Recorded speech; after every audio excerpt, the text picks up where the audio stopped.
Guarantee ಕೊಡುವಾಗ ಅದನ್ನು ಯಾವ ರೀತಿಲಿ ಕೊಡಬೇಕು ಅಂತ ಯೋಚನೆಗಳನ್ನು ಕೂಡ ಮಾಡಿಕೊಳ್ಳದೆ ಅವರು ಗ್ಯಾರಂಟಿಯನ್ನು ಕೊಡ್ತೇವೆ ಅಂತ ಹೇಳಿದರು. ಇವತ್ತು ಏನು ಮಾಡ್ತಾ ಇದ್ದಾರೆ ಅಂತ ಹೇಳಿದರೆ, ಪರಿಶಿಷ್ಟ ವರ್ಗ ಮತ್ತು ಪರಿಶಿಷ್ಟ ಜಾತಿಗಳಿಗೆ ಮೀಸಲಿಟ್ಟ ಹಣವನ್ನು ಕೂಡ ಈ ಸಲ ಕೂಡ ಚಿಂತನೆ ಮಾಡ್ತಾ ಇದ್ದಾರೆ ಅವರು. ನಾವು ಅದನ್ನು ಗ್ಯಾರಂಟಿಗೆ ಉಪಯೋಗ ಮಾಡಬೇಕು ಅಂತ ಹೇಳಿಕೊಂಡು, ಕಲ್ಯಾಣಕ್ಕಾಗಿ ಅಥವಾ ಅಭಿವೃದ್ಧಿಗಾಗಿ ಇಟ್ಟ ಹಣವನ್ನು ತೆಗೆದರೆ ನಾಳೆ ಅವರ ಅಭಿವೃದ್ಧಿಯನ್ನು ಹೇಗೆ ಮಾಡಲಿಕ್ಕೆ ಸಾಧ್ಯ ಮಾಡ್ತಾ ಇದ್ದಾರೆ, ಹೇಗೆ ಮಾಡ್ತಾರೆ ಅವರು? ಅವರನ್ನು ತುಳಿಯುವಂಥ ಕೆಲಸವನ್ನು ಯಾವತ್ತೂ ಕೂಡ ಸರ್ಕಾರ ಮಾಡಬಾರ್ದು. ಇವತ್ತು ಜನರು ಯಾರು ಕೂಡ ಮೂಢರಲ್ಲ. ಖಂಡಿತವಾಗಿ ಅವರು ಕೂಡ ಬೀದಿಗಿಳಿದು ಹೋರಾಟ ಮಾಡುವುದರಲ್ಲಿ ಸಂಶಯ ಇಲ್ಲ ಅಂತ ನಾನು ಅಂದ್ಕೊಳ್ತೇನೆ. ಖಂಡಿತವಾಗಿ ಅವರು ಹೋರಾಟ ಮಾಡಲಿಕ್ಕೆ ಸಿದ್ಧವನ್ನು ಮಾಡ್ಕೊಳ್ತಾರೆ ಅವರು. ಕಳೆದ ಬಾರಿ ಕೂಡ SC/STಗಾಗಿ ಮೀಸಲಿಟ್ಟ ಹಣವನ್ನು ಈ ತಮ್ಮ ಗ್ಯಾರಂಟಿ ಯೋಜನೆಗಳಿಗೆ ಬಳಸ್ಕೊಂಡಿತ್ತು. ಈ ಬಾರಿ ಕೂಡ ಅದೇ ಯೋಚನೆಯನ್ನು ಮಾಡ್ತಾ ಇದೆ. ಏನಂತ ಹೇಳ್ತೀರಿ ಇದರ ಬಗ್ಗೆ? ಕಾಂಗ್ರೆಸ್ ಸರ್ಕಾರ ಅಧಿಕಾರಕ್ಕೆ ಬರಬೇಕು ಅನ್ನುವ ಒಂದು ರೀತಿಯಲ್ಲಿ ಅವ್ರು ಏನು ಮಾಡಿದರು ಅಂದರೆ, ಜನರಿಗೆ ಗ್ಯಾರಂಟಿ ಕೊಡ್ತೇವೆ ಅಂತ ಹೇಳಿದರು.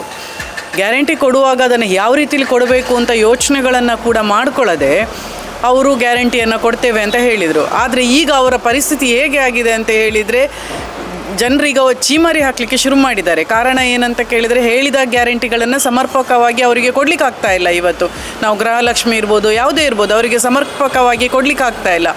ಇವತ್ತು ಏನು ಮಾಡ್ತಾ ಇದ್ದಾರೆ ಅಂತ ಹೇಳಿದರೆ, ಪರಿಶಿಷ್ಟ ವರ್ಗ ಮತ್ತು ಪರಿಶಿಷ್ಟ ಜಾತಿಗಳಿಗೆ ಮೀಸಲಿಟ್ಟ ಹಣವನ್ನು ಕೂಡ ಈ ಸಲ ಕೂಡ ಚಿಂತನೆ ಮಾಡ್ತಾ ಇದ್ದಾರೆ ಅವರು. ನಾವು ಅದನ್ನು ಗ್ಯಾರಂಟಿಗೆ ಉಪಯೋಗ ಮಾಡಬೇಕು ಅಂತ ಹೇಳಿಕೊಂಡು, ಕಳೆದ ವರ್ಷ ಎಲ್ಲರಿಗೆ ಗೊತ್ತಿರುವ ಹಾಗೆ ಪರಿಶಿಷ್ಟ ಜಾತಿ ಪಂಗಡದ ಜನರ ಕಲ್ಯಾಣ, ಅವರ ಅಭಿವೃದ್ಧಿಗೆ ಏನಿತ್ತು ಹಣ, ಅದನ್ನು ತೆಗೆದು ಈ ಗ್ಯಾರಂಟಿಗೆ ಉಪಯೋಗ ಮಾಡಿಕೊಂಡಿದ್ದಾರೆ.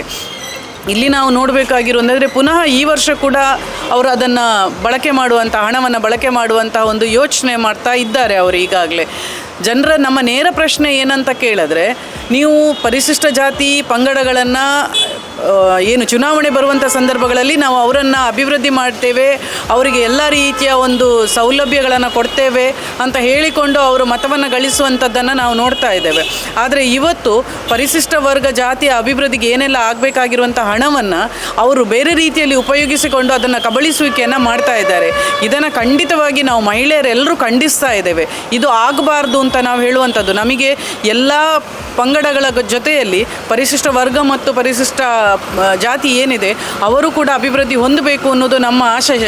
ಅವರೆಲ್ಲರೂ ಕೂಡ ಆರ್ಥಿಕವಾಗಿ ಮತ್ತು ಎಲ್ಲ ರೀತಿಯಲ್ಲಿ ಕಲ್ಯಾಣಗಳನ್ನು ಹೊಂದಬೇಕು ಅನ್ನೋದು ನಮ್ಮ ಆಶಯ. ಆದ್ದರಿಂದ ಗ್ಯಾರಂಟಿ ಇದಕ್ಕೆ ಯಾವುದೇ ರೀತಿಯ ಹಣವನ್ನು ತೆಗಿಬಾರ್ದು. ಪರಿಶಿಷ್ಟ ಜಾತಿಗೆ ಮೀಸಲಿಟ್ಟ ಹಣವನ್ನು ಖಂಡಿತವಾಗಿ ಅವರು ಉಪಯೋಗಿಸಬಾರ್ದು ಅಂತ ನಾವು ಹೇಳ್ತಾ ಇದ್ದೇವೆ. ಖಂಡಿತವಾಗಿ ಸರಿಯಲ್ಲ ಅಂತ ನಾವು ಹೇಳುವಂಥದ್ದು. ಯಾಕೆ ಅಂತ ಹೇಳಿದರೆ, ಒಂದು ಪರಿಶಿಷ್ಟ ಅವರ ಕಲ್ಯಾಣಕ್ಕಾಗಿ ಅಥವಾ ಅಭಿವೃದ್ಧಿಗಾಗಿ ಇಟ್ಟ ಹಣವನ್ನು ತೆಗೆದರೆ ನಾಳೆ ಅವರ ಅಭಿವೃದ್ಧಿಯನ್ನು ಹೇಗೆ ಮಾಡಲಿಕ್ಕೆ ಸಾಧ್ಯ ಮಾಡ್ತಾ ಇದ್ದಾರೆ, ಹೇಗೆ ಮಾಡ್ತಾರೆ ಅವರು? ಸೊ ಇದನ್ನು ಸರ್ಕಾರ ಚಿಂತನೆ ಮಾಡಬೇಕು. ಅವರ ಅಭಿವೃದ್ಧಿ ಕೂಡ ಆಗಬೇಕು. ಅವರನ್ನು ತುಳಿಯುವಂಥ ಕೆಲಸವನ್ನು ಯಾವತ್ತೂ ಕೂಡ ಸರ್ಕಾರ ಮಾಡಬಾರ್ದು. ಇವತ್ತು ಜನರು ಯಾರು ಕೂಡ ಮೂಢರಲ್ಲ.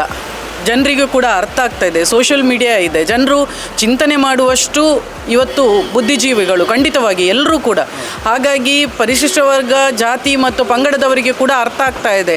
ನಮ್ಮನ್ನು ಚುನಾವಣೆ ಸಂದರ್ಭದಲ್ಲಿ ನಿಮ್ಮನ್ನು ಅಭಿವೃದ್ಧಿ ಮಾಡ್ತೇವೆ ಅಂತೇಳಿ ಅಧಿಕಾರಕ್ಕೆ ಬಂದಿದ್ದಾರೆ. ಇವತ್ತು ನಮ್ಮ ಹಣವನ್ನೇ ಅವರು ದುರ್ಬಳಕೆ ಮಾಡ್ತಾ ಇದ್ದಾರೆ ಅಂತ ಹೇಳಿಕೊಂಡು ಒಂದು ಚಿಂತನೆ ಅವರು ಖಂಡಿತ ಮಾಡ್ತಾರೆ. ಮುಂದಿನ ದಿನಗಳಲ್ಲಿ ಈ ಸಲ ಕೂಡ ಅವರೇನಾದರೂ ಆ ಹಣವನ್ನು ಅವರ ಕಲ್ಯಾಣಕ್ಕಾಗಿ ಅಭಿವೃದ್ಧಿಗಾಗಿ ಇಟ್ಟ ಹಣವನ್ನು ಉಪಯೋಗ ಮಾಡಿಕೊಂಡ್ರೆ ಖಂಡಿತವಾಗಿ ಅವರು ಕೂಡ ಬೀದಿಗಿಳಿದು ಹೋರಾಟ ಮಾಡುವುದರಲ್ಲಿ ಸಂಶಯ ಇಲ್ಲ ಅಂತ ನಾನು ಅಂದ್ಕೊಳ್ತೇನೆ. ಖಂಡಿತವಾಗಿ ಅವರು ಹೋರಾಟ ಮಾಡಲಿಕ್ಕೆ ಸಿದ್ಧವನ್ನು ಮಾಡ್ಕೊಳ್ತಾರೆ ಅವರು.